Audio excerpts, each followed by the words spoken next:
Good evening, visitors. Welcome to the Australian War Memorial's Last Post ceremony. My name is Emily Hiles, and joining us today from the Royal Australian Navy is Lieutenant Michael Barouche. This evening, we are honoured to acknowledge Chief of Staff of the Indonesian Air Force, Kasau Marsikal Muhammad Tony Harjono, accompanied by Air Marshal Stephen Chappell, Chief of Air Force, and their senior leadership delegations. We're also honoured to acknowledge Major General Stéphane Boivin, Canadian Army, accompanied by Major General Chris Smith, Deputy Chief of Army. We welcome the veterans who have served, those that are still serving, and the families that love and support them. The live stream of this ceremony is made possible by the Returned and Services League of Australia and the RSL and Services Clubs Association. We welcome members who are watching the broadcast of this ceremony across Australia. During this evening's ceremony, wreaths will be laid at the base of the Pool of Reflection by visitors to the memorial and students on behalf of Park Orchards Primary School, Park Orchards, Victoria. If you're able, please stand and join in singing the National Anthem.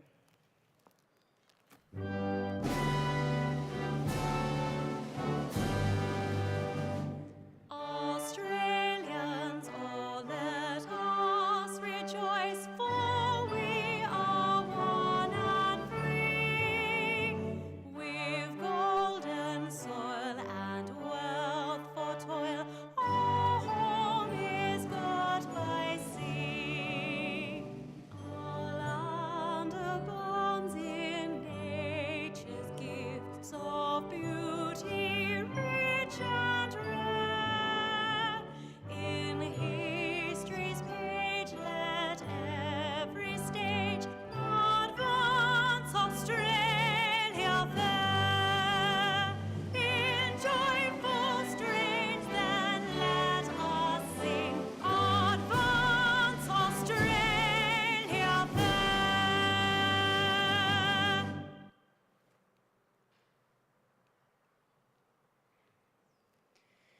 The Australian War Memorial was the vision of Charles Bean, Australia's First World War official historian. Bean landed with the Australian troops on Gallipoli and stayed with them at the front through to the end of the war. The idea of this national memorial and museum came to him at Pozières, France, in the depths of the bloody fighting of 1916. Bean's idea was that this would be a place where family and friends could mourn loved ones buried in faraway places.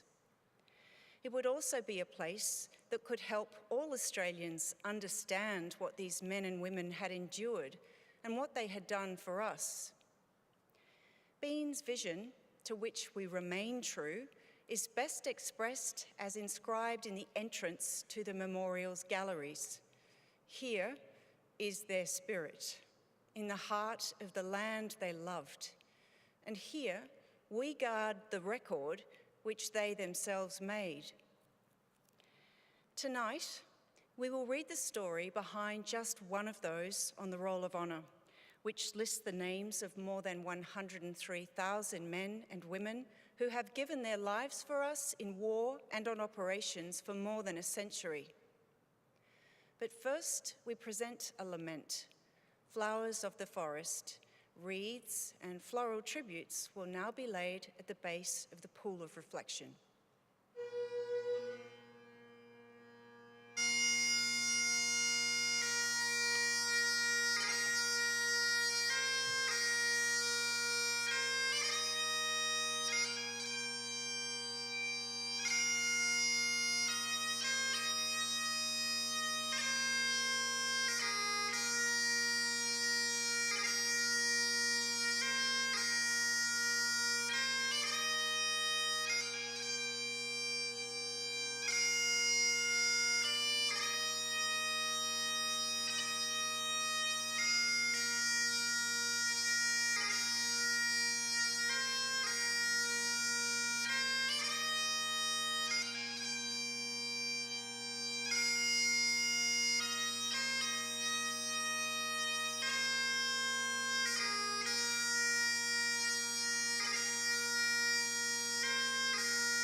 Today, we remember and pay tribute to Private Ivan Colin Bone.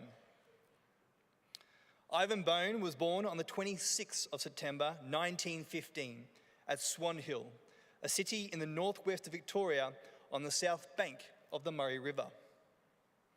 The son of Annie and Henry Bone, after his schooling, Ivan worked as a grocer's assistant.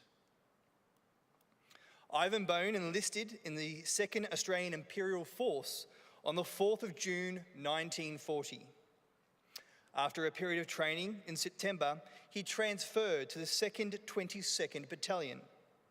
However, he did not join his new unit until after January 1941, after the battalion had moved to Bonegilla on the New South Wales-Victoria border. At the end of December, Private Bone was found absent without leave. He was given extra duty and forfeited 2 days of pay as punishment. The 2nd 22nd continued training until it left for Sydney, ultimately bound for New Britain in mid-April 1941. On the 18th of April 1941, Bone and his comrades embarked from Sydney, arriving in Rabaul just over a week later. Here, the 2nd 22nd Battalion, combined with the local unit of the New Guinea Volunteer Rifles, and also with the Coastal Defence Battery and Anti-Aircraft Battery, elements of the 2nd 10th Field Ambulance, and the 17th Anti-Tank Battery to form Lark Force. Its role was to protect nearby airfields and the seaplanes base at Rabaul, and to provide early warning of Japanese movements through the islands to Australia's north. Despite being ill-equipped, the men spent the following months constructing defences and training for operation in a tropical environment. Japanese bombing of the New Britain began in early January 1942, increasing in intensity as the month continued. By the morning of the 22nd of January, No. 24 Squadron was virtually destroyed and its 3 remaining aircraft were withdrawn. There was now no use for the airstrips, so they were destroyed. Lark Force withdrew from Rabaul, waiting on the western shores of the Blanche Bay for the inevitable Japanese landings. These began after midnight. By 9 a.m., communication failures and overwhelming Japanese strength had destroyed the cohesion of the Australian defence. It is estimated that against the original garrison of 1,400, the Japanese landed 17,000 men in the immediate vicinity of Rabaul. Lark Force Commander Colonel John Scanlon ordered a withdrawal on the basis of every man for himself. Unprepared for retreat, chaos ensued, and Lark Force disintegrated. Over the following days, groups of men, ranging from company strength to pairs and individuals, sought to escape along the New Britain's north and south coasts. Some found small boats, while others picked up larger vessels operating from New Guinea. Around 400 members of Lark Force managed to return to Australia, 300 of whom were members of the 2nd 22nd. About 160 Australians captured by the Japanese while trying to escape were massacred at Toll Plantation, and another 836 were interned as prisoners of war. Private Bone was listed as missing on the 25th of January 1942, and no further word was heard from him later. He was declared as being believed to have died of dynasty on or before the 31st of March 1942. With no known grave, today he is commemorated at the Rabaul Memorial alongside 1,200 members of the Australian Army, the New Guinea and Papuan local forces and constabulary, and the Royal Australian Air Force, all of whom have no known grave. The Bone family suffered greatly during the war. Ivan's brother, Donald, also enlisted in the 2nd Australian Imperial Force. He served in the 6th Division headquarters until the German invasion of Greece and was presumed dead on the 18th of April, 1941.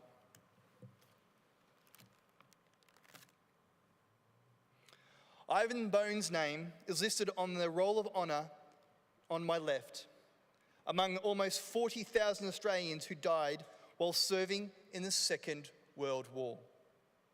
His photograph is displayed today by the Pool of Reflection. This is but one of many stories of service and sacrifice told here at the Australian War Memorial. We now remember Private Ivan Colin Bone, who gave his life for us, for our freedoms, and in the hope of a better world.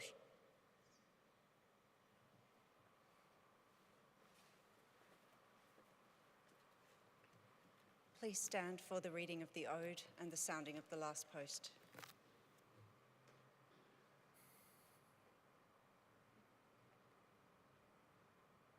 They shall grow not old as we that are left grow old. Age shall not weary them, nor the years condemn. At the going down of the sun and in the morning, we will remember them. We will remember them.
Lest we forget.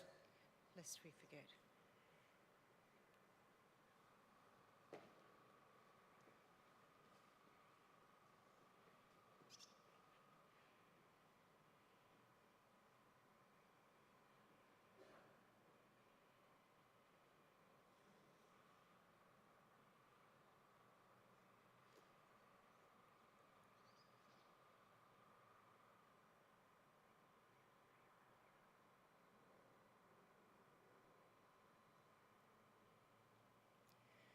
We leave you this evening with the words of the memorial's founder, Charles Bean. Many a man lying out there at Pozières or in the low scrub at Gallipoli, with his poor, tired senses barely working through the fever of his brain, has thought in his last moments, well, it's over. But in Australia, they will be proud of this. Ladies and gentlemen, that concludes the last post ceremony. On behalf of our director, volunteers and staff, thank you for visiting the Australian War Memorial today and for your continued support of the Memorial's development project. We wish you all a very pleasant evening.